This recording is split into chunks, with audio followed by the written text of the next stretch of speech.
찬양을 은혜롭게 잘 드리는지 저도 찬양 대원입니다마는 늘 감사합니다.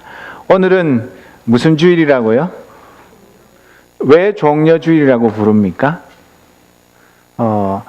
우리나라에는 그런 게 잘 없고 미국에도 뭐 있는 데는 있는지 모르지만 그 이스라엘의 예루살렘 그 성 주변에 거기에도 종려가 그렇게 많지는 않았고 종려가 있는 데는 따로 있었는데 이 팜트리, 이 종려나무 가지를 끊어가지고 이스라엘 백성들이 예루살렘 성으로 입성하시는 예수님, 그분을 환영하면서 이 종려 가지를 열심히 흔들면서 찬양했다고 해서 종려주일, 팜 선데이라고 부릅니다. 다음에 궁금하시면 종려나무 가지가 어떻게 생겼는지 한번 찾아보시기 바랍니다. 예수님께서 처음에 태어나실 때도 베들레헴 그 구유에 태어나셨고 정말 낮고 천한 곳에 태어나셔서 또 나중에 공생애를 시작하고 나서도 한 번도 자기가 이 세상 사람들로부터 큰 영광을 받으신 적이 없습니다. 가난하고 낮고 천한 사람들, 그 사람들의 옷을 입고 그 사람들이 먹는 것을 먹고 그 사람들과 더불어 살아가면서 천국 복음을 전하시고 병자를 고치시고 귀신을 쫓아내셨습니다. 그런데 예수님 생애에 단 한 번 이제 며칠 후면 십자가에 달려서 죽어야 되는 그 사형을 앞두고 다른 사람은 몰랐지만 우리 예수님께서는 그것을 다 아시면서 그 예루살렘 성으로 입성하시면서 처음이자 마지막으로 많은 사람들로부터 찬양을 받으시고 비록 낙이 새끼였지만 그 낙이 새끼를 타고 영광의 입성을 하셨습니다. 그래서 이 예루살렘 성으로 그 마지막 고난주간을 앞둔 일요일에 예수님께서 입성하신 그것을 승리의 입성 또는 왕 예수님의 대관식 그렇게 부르는 것입니다. 그런데 곧 동영상을 보면 아시겠지만 우리가 승리의 입성, 왕의 대관식이라고 부르지만 너무나 초라하고 소박한 모습입니다. 그러면 우리 예수님께서 옛날에 2000년 전에 어떻게 승리의 입성을 하셨는지 그 장면을 한번 보고 말씀을 계속해서 전하겠습니다. And Jesus resolutely took the road for Jerusalem.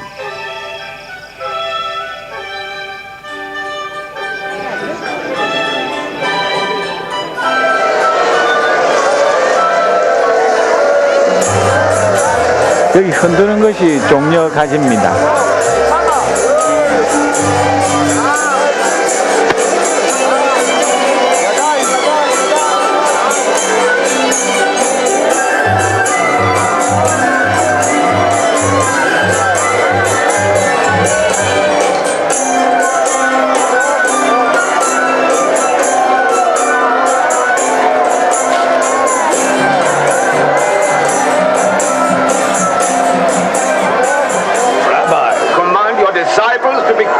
I tell you, if they were to be quiet, the stones themselves would begin shouting.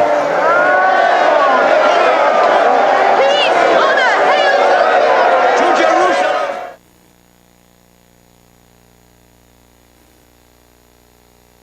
예수님이 특수염도 많이 나시고 꼭 우리 오세홍 집사님 좀 닮았습니다. 그런데 여러분 방금 보셨지만 이 승리의 입성이 무슨 엄청난 그런 퍼레이드가 아니고 너무나 소박하고 저걸 무슨 승리의 입성, 예수님의 그 대관식이라고 부르는가 그런 생각이 드시죠. 원래 이 승리의 입성을 하게 되면 전쟁에 나갔던 왕이나 장군의 그 개선 행렬은 엄청납니다. 온 도시 전체가 사람들이 나와서 그 승리의 개선 행진을 하는 양쪽으로 줄을 서서 환영을 하면서 또 꽃가루도 뿌리고 앞에 기마대가 있고 또 본대가 있고 뒤에도 수많은 군인들이 전쟁터에 나가서 승리한, 그래서 포로도 끌고 오고 전리품들도 자랑을 하면서 그렇게 엄청난 축제를 벌리지만, 우리 주님은 그런 이 세상의 전쟁터에 나가서 승리한 그런 개선 행렬이 아니라 자기 자신의 목숨을 십자가에서 버려서 이 세상의 사망 권세를 이기고 누구든지 예수 그리스도의 이름을 믿는 자에게는 구원을 주시기 위해서, 이 사탄과의 영적인 전쟁에서 승리하기 위해서 이미 겟세마네 동산에서 밤새워 기도하시면서 내 뜻대로 마옵시고 아버지의 뜻대로 하옵소서, 그 기도로 승리하셨기 때문에, 이미 승리하신 주께서 그 예루살렘 성을 향하여서 행진하는 것, 그것을 승리의 행진이라고 부르는데, 스가랴서 9장 9절에 보면 도성 시온아 크게 기뻐하여라, 도성 예루살렘아 환성을 울려라, 내 왕이 내게로 오신다. 그는 공의로우신 왕, 구원을 베푸시는 왕이시다. 그는 온순하셔서 나귀 곧 나귀 새끼인 어린 나귀를 타고 오신다. 그렇게 500년 전에 이미 스가랴 선지자가 예수님께서 예루살렘 성에 승리의 왕으로 입성하실 것을 예언하셨는데, 그 예언을 정확하게 이루시면서 나귀 새끼, 아무도 사람이 한 번도 타보지 않은 그 새끼를 타고 예루살렘 성에 입장을 하시는데, 그분이 공의로우신 왕, 구원을 베푸시는 왕 예수 그리스도이십니다. 그런데 이 세상의 눈으로 보면 예수님은 곧 체포되어서 십자가에서 비참하게 사형당하실 몸입니다. 승리의 입성이라기보다는 정직하게 말하면 사형장으로의 입장이라고 부르는 것이 맞습니다. 예수님은 다른 사람은 몰랐지만 자기는 죽으러 예루살렘 성으로 가고 계신 것입니다. 세상의 어느 왕도 이런 식으로 대관식을 하지는 않습니다. 금과 온갖 보석이 화려하게 장식된 그 왕관 대신에 그분을 기다린 그 관은 무엇입니까? 가시면류관입니다. 그분에게는 왕의 위엄을 나타내는 보좌도 없고 왕궁도 없고 문무백관도 없고 백성도 없습니다. 그러나 그분은 그날 자기의 목숨을 바치는, 그것으로 메시아임을 증명하는 그 대관식을 치르신 것입니다. 아이들과 환영하는 인파들의 입에서 자기도 모르게 터져나온 찬양을 받으시며 자기의 목숨을 대속제물로 드리심으로 자기가 이 땅에 온 그 메시아의 대업을 이루는 그 발걸음을 떼신 것입니다. 누가복음 18장 31절 이하에 보면 예수께서 12제자를 곁에 불러놓으시고 그들에게 말씀하셨다. 보아라, 우리는 예루살렘으로 올라가고 있다. 인자를 두고 예언자들이 기록한 모든 일이 이루어질 것이다. 인자가 이방 사람들에게 넘어가고 조롱을 받고 모욕을 당하고 침뱉음을 당할 것이다. 그들은 채찍질한 뒤에 그를 죽일 것이다. 그러나 그는 사흘째 되는 날에 살아날 것이다. 그런데 제자들은 이 말씀을 조금도 깨닫지 못하였다. 이 말씀은 그들에게 그 뜻이 감추어져 있어서 그들은 말씀하신 것을 알지 못하였다. 예수님은 아무 생각 없이 예루살렘 성에 입성한 것이 아니라 자기를 향하여서 오래전부터 예언된 그 모든 예언자들의 예언이 이루어져서 하나님의 인류 구원의 이 대역사, 이것을 이루기 위해서 가면 어떤 일이 벌어질 것인지를 다 알고 계셨습니다.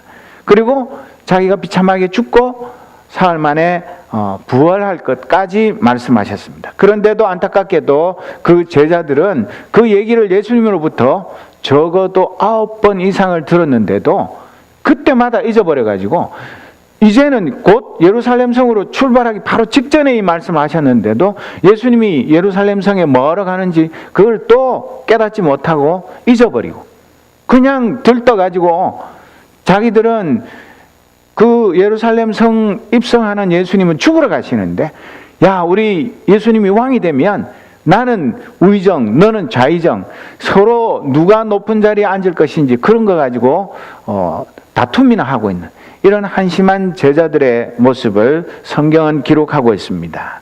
사복음서마다 조금씩 다르게 기록되었지만 예수님의 제자들과 환영 인파들과 우리 이 어린 아이들은 예수님이 예루살렘 성 입성을 환영하면서 노래를 불렀는데 누가 부르라고 가르쳐 준 것 아닌데도 그 노래에는 엄청난 진리를 담고 있습니다.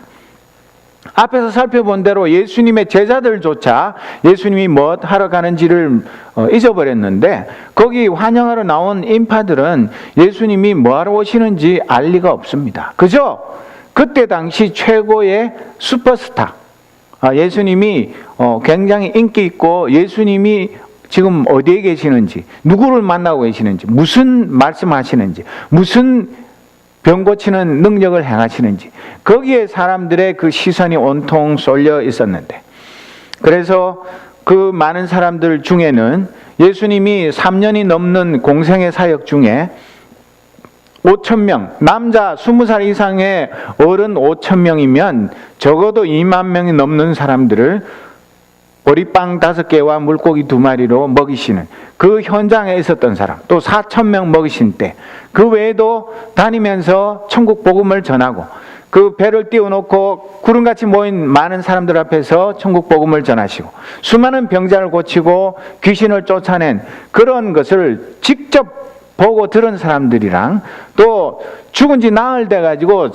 시체에서 흐르는 물이 뚝뚝 흐르는 그 나사로야 나오너라 그랬을 때 살아나온 것을 본 사람들, 또 그 얘기를 들은 사람들, 그 수많은 사람들이 6월절 절기를 지키기 위해서 예루살렘 성에 모였다가 예수님이 나귀 새끼를 타고 입성을 하는데 수많은 사람들이 몰렸다는 얘기를 들었을 때 그 근처에 그 얘기를 듣는 사람은 죄다 몰려 나와서 종려나무 가지도 흔들고 또 옷도 그 앞길에 이렇게 깔아드리고 그러면서 예수님을 환영을 하며 노래를 불렀는데, 복되시다 주님의 이름으로 오시는 임금님, 하늘에는 평화 지극히 높은 곳에서는 영광, 그런 노래를 불렀습니다.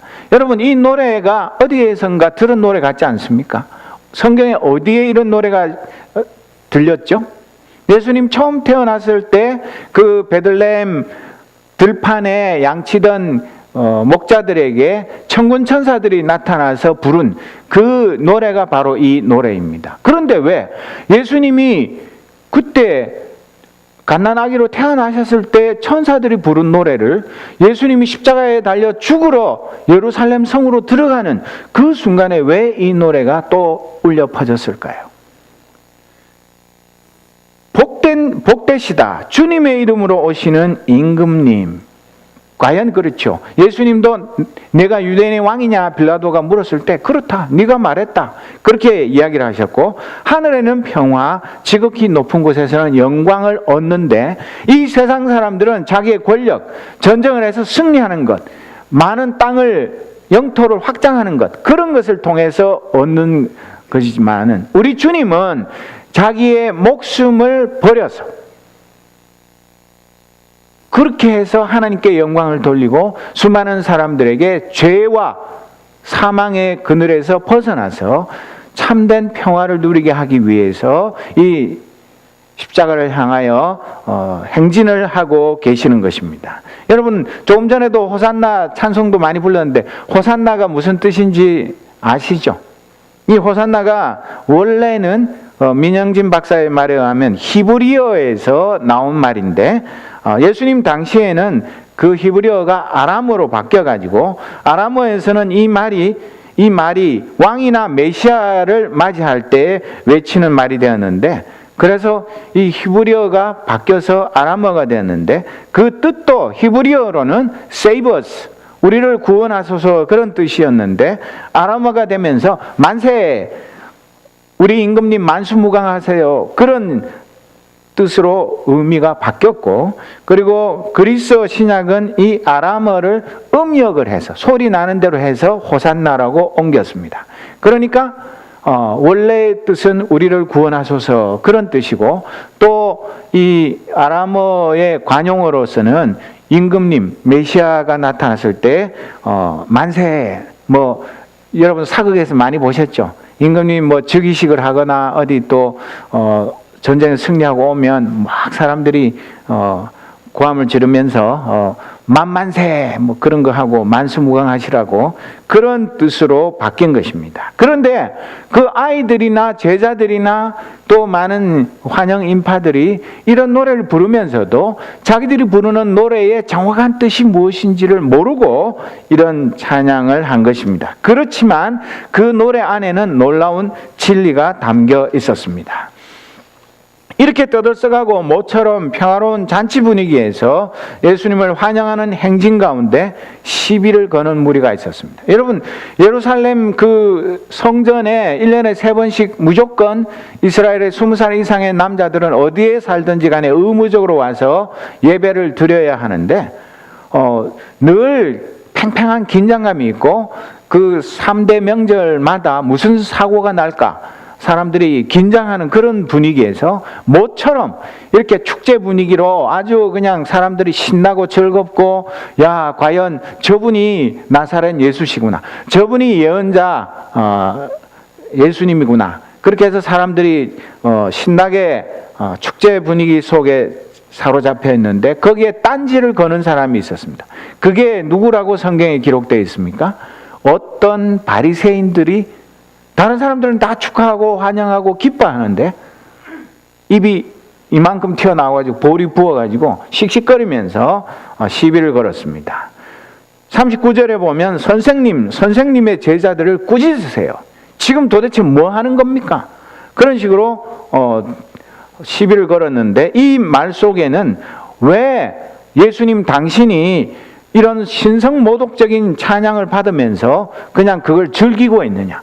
당신은 메시아도 아니고 왕도 아니고 아무것도 아닌 저 나사렛 촌놈에 불과한데 그 많은 사람들이 와서 호산나 다윗의 자손이여 뭐 이런 식으로 찬양하는 것은 당신이 받을 찬양이 아니다. 그것을 당신은 알고 있으면서도 모른 척하면서 사람들이 그렇게 찬양하고 막 환영하는 것을 좋아하고 기뻐하고 있지 않느냐. 그것은 큰일 날 일이다.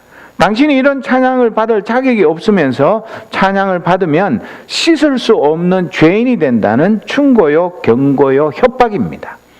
제자들이나 군중들은 멋 모르고 당신을 메시아로 오인하여 이렇게 찬양을 할지라도 당신은 자기가 어떤 사람인지 잘 알기 때문에 얼른 그 사람들이 찬양하는 거 보고 그러지 말라고, 마치 바울과 바나바가 막 신처럼 이렇게 아테네에서 떠받들고 사람들이 제사 지내려고 그럴 때 옷을 찢으면서 제발 그러지 말라고 말렸던 것처럼 예수님도 나귀 새끼에서 뛰어내려와가지고 여러분 저보고 호산나 다윗의 자손으로 오시는 이여 그런 찬양하지 마십시오. 나는 그런 사람이 아닙니다. 이렇게 해야지 왜 아무렇지도 않은 것처럼 당연한 것처럼 그렇게 나귀 새끼를 타고 입성을 하느냐. 그런 불만이고 항의를 하고 있는 것입니다.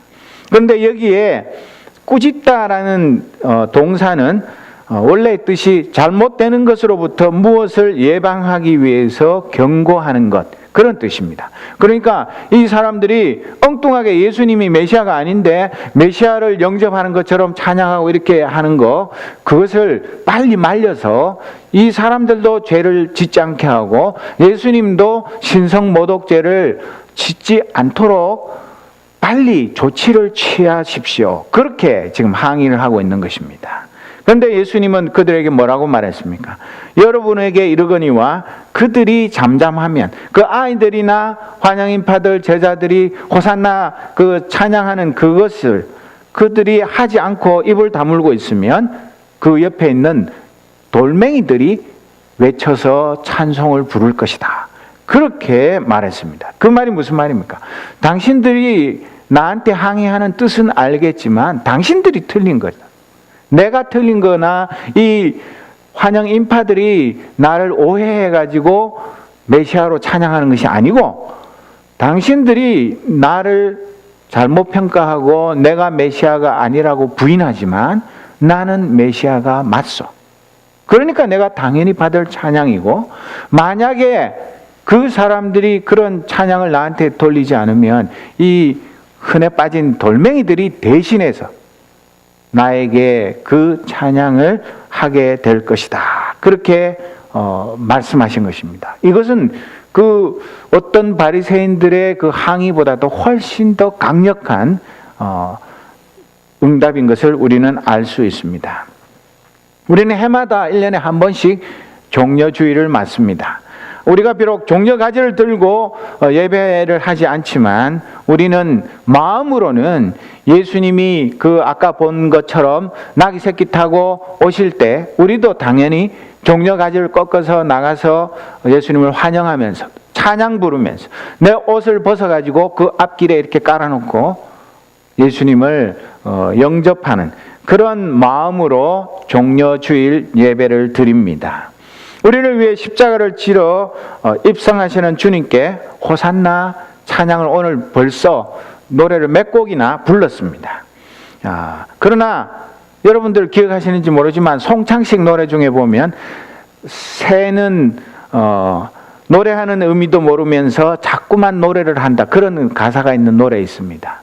우리가 부르는 이 찬양이 그때 당시에 뭣도 모르고 예수님을 향해서 찬양을 했던 그 제자들이나 많은 환영인파나 어린아이들과 같이 의미도 모르면서 주일에 앞에서 찬양팀이 찬양하니까, 또 찬송가에 호산나 찬송이 들어있으니까 그냥 찬송을 하면서도 뭐 그게 뭔지 난 몰라, 이렇게 되면 이거는 아니라는 이야기입니다.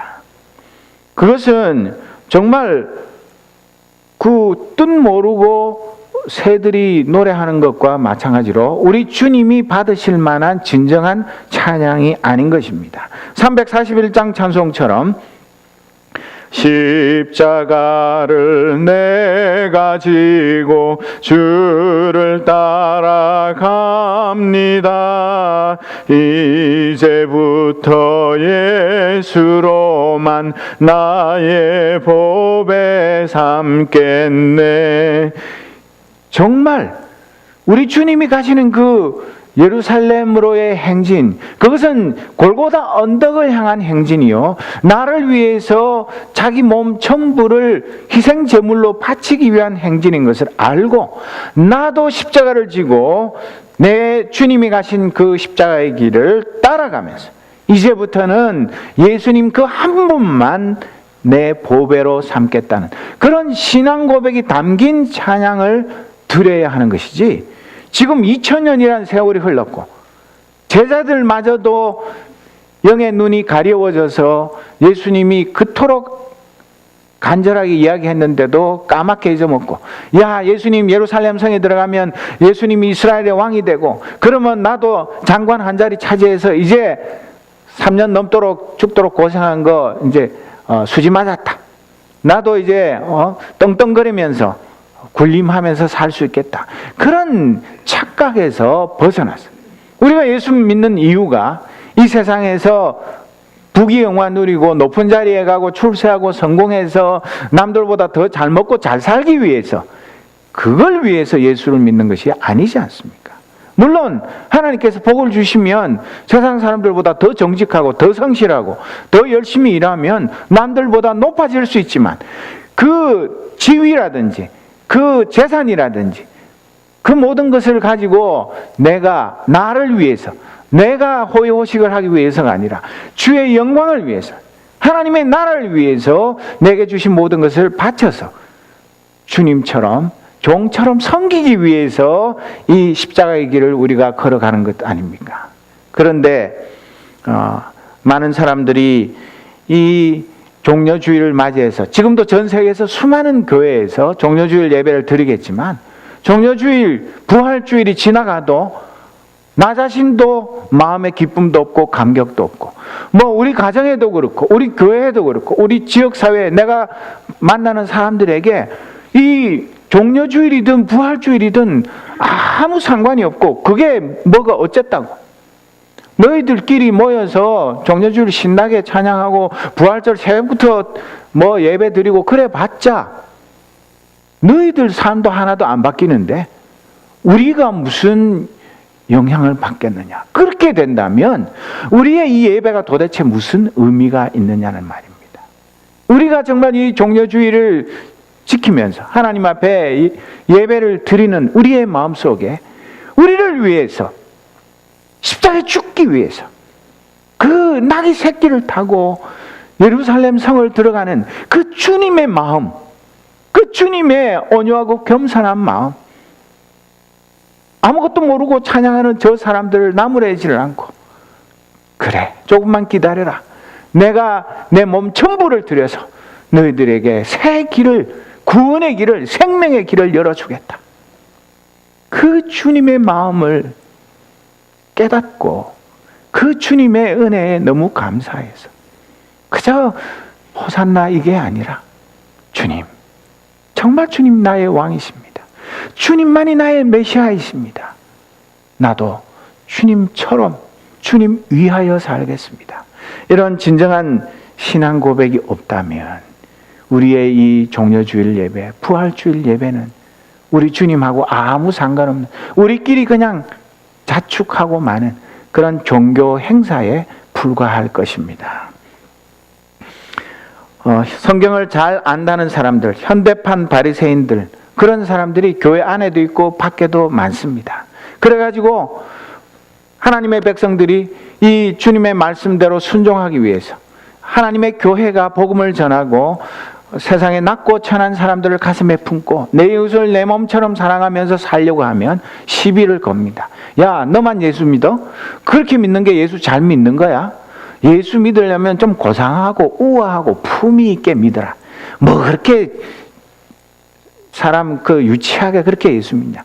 뭘 그렇게 새벽부터 잠도 오고 피곤하고 한데 새벽 기도 와가지고 열심히 기도하고 울고 불고 뭐 그게 뭐냐? 그리고 뭐 성령 받는다고 뭐 열심히 밤을 새워서 기도하고 또 열심히 모여서 성경 공부하고 뭐 굳이 그렇게 할 이유가 뭐냐? 우리처럼 그냥 주일에 예배에 와서 간단하게 예배 드리고 그냥 교회에서 하라는 거 잘 하고, 그리고 뭐 어디 가서도 남한테 책 안 잡히게 그렇게 살면 되는 거지. 뭐 그렇게 별나게 예수 믿냐?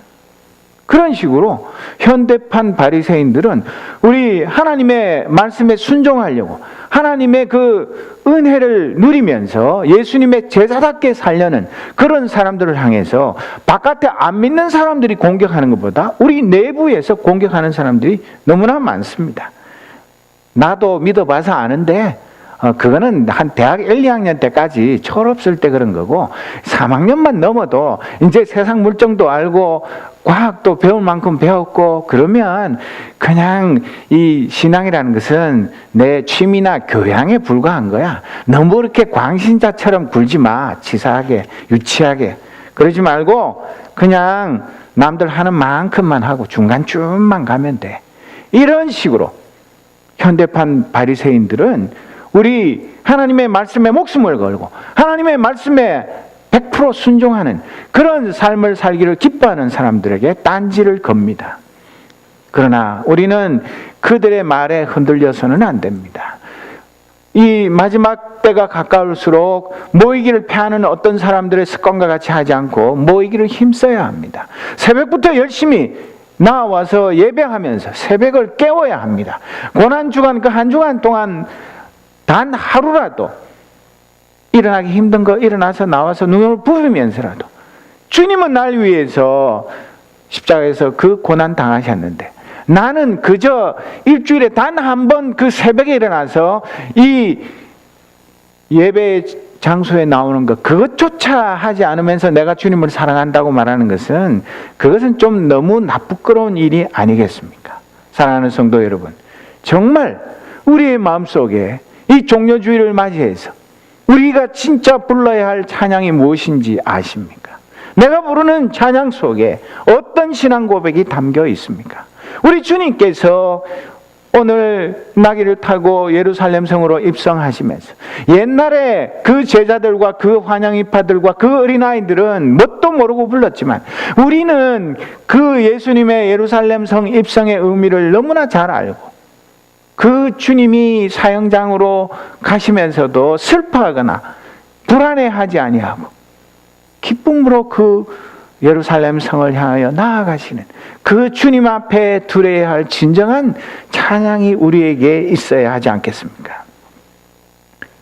전 세계에 수많은 교회가 있고 하나님의 백성들이 있는데도 불구하고 그 하나님의 백성들과 하나님의 교회가 이 사회에 아무런 영향력을 행사하지 못하는 까닭은 그 옛날 그 백성들과 마찬가지로 우리 주님이 도대체 왜 이 종려주일에 무엇하러 그 예루살렘 성으로 가는지를 모르면서 그저 습관적으로 해마다 오는 종려주일에 그 예배 형식만 남아있는 그 내용은 간 곳이 없는 그런 예배를 100번, 1000번, 10,000번 드려도 그것은 아무 소용이 없는 것입니다.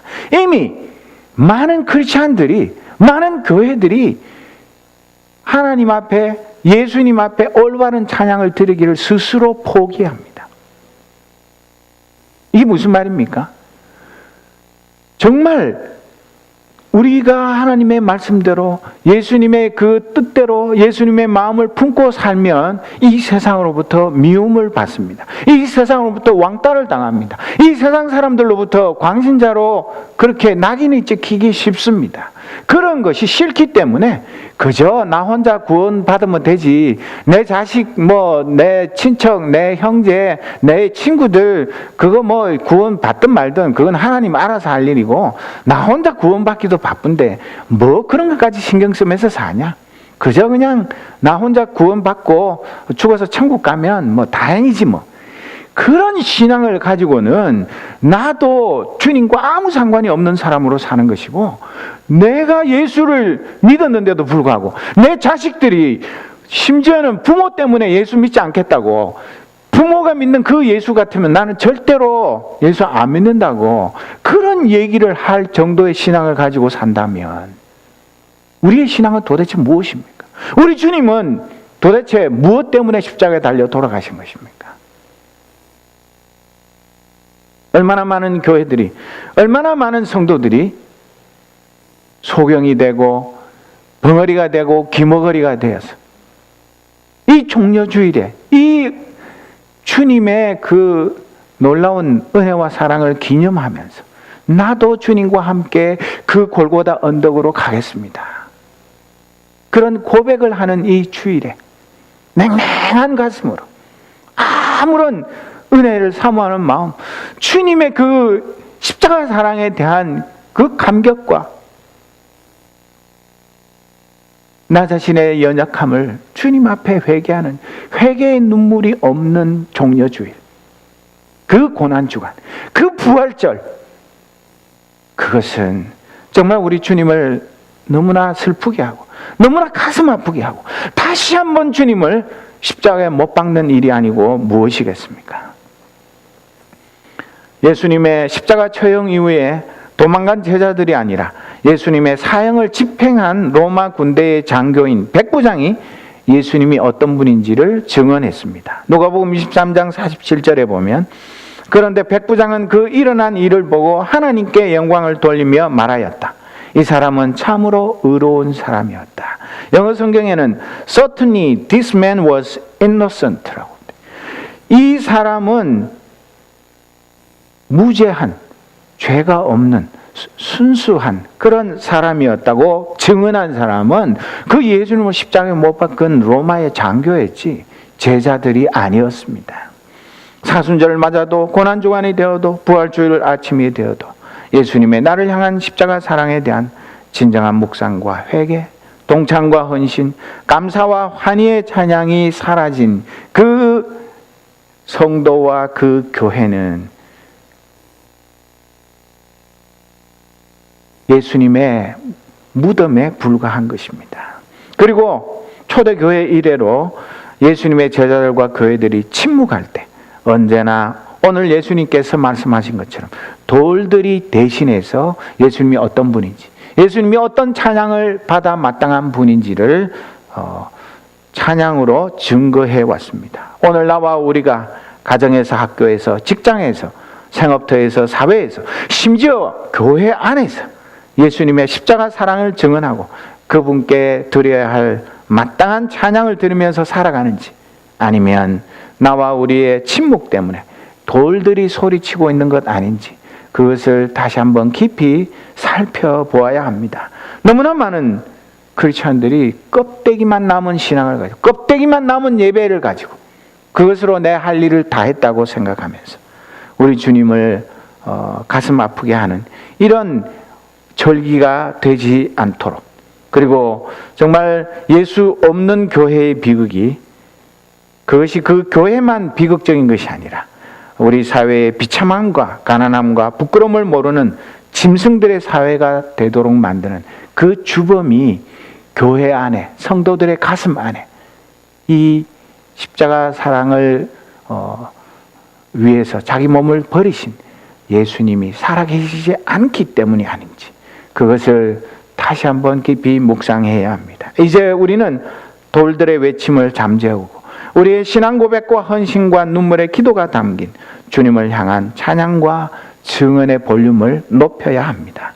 예수님의 입성이 왜 승리의 입성인지, 메시아의 대관식인지 우리의 삶과 증언으로 이 세상을 변화시켜야 됩니다. 누가복음 23장 23절에 보면 그러나 그들은 마구 우기면서 예수를 십자가에 못 박으라고 큰 소리로 요구하였다. 그래서 그들의 소리가 이겼다. 이 큰 소리로 예수님을 십자가에 못 박으라고 외친 사람들이 누굽니까? 조금 전에 호산나 하면서 예수님을 환영하고 찬양했던 그 사람들이 불과 며칠 있다가 예수님을 십자가에 못 박으라고 외치는 그 사람이 그 사람입니다. 오늘 우리가 교회에 와서는 예수님께 찬양을 드리고 이 세상의 사회에 나가서는 예수님을 십자가에 못 박으라고 외치는 자와 똑같은 그런 삶을 살면 우리의 삶이 무엇이 되겠습니까? 그러나 이제는 우리의 진정한 신앙 고백이 담긴 찬양이 예수를 십자가에 못 박으라고 외치던 그 사람들의 소리를 이겨야 할 때가 왔습니다. 그래서 우리가 교회에서뿐만 아니라 나 홀로 있을 때, 또 우리가 학교에서 공부를 할 때든 직장에서 직장 생활을 하든 사회에서 친구를 만나든 우리의 삶 전부를 통해서 호산나 찬송하리로다 주의 이름으로 오시느니 곧 이스라엘의 왕이시여, 이 삶을 통한 찬양이 그 예수님을 십자가에 못 박으라고 외치는 그 목소리를 이겨서 내가 변화되고 우리 교회가 변화되고 이 세상이 변화되는 그런 참된 십자가의 증인, 부활의 증인으로 살아가도록 우리 주님은 오늘도 우리를 초대하고 계십니다.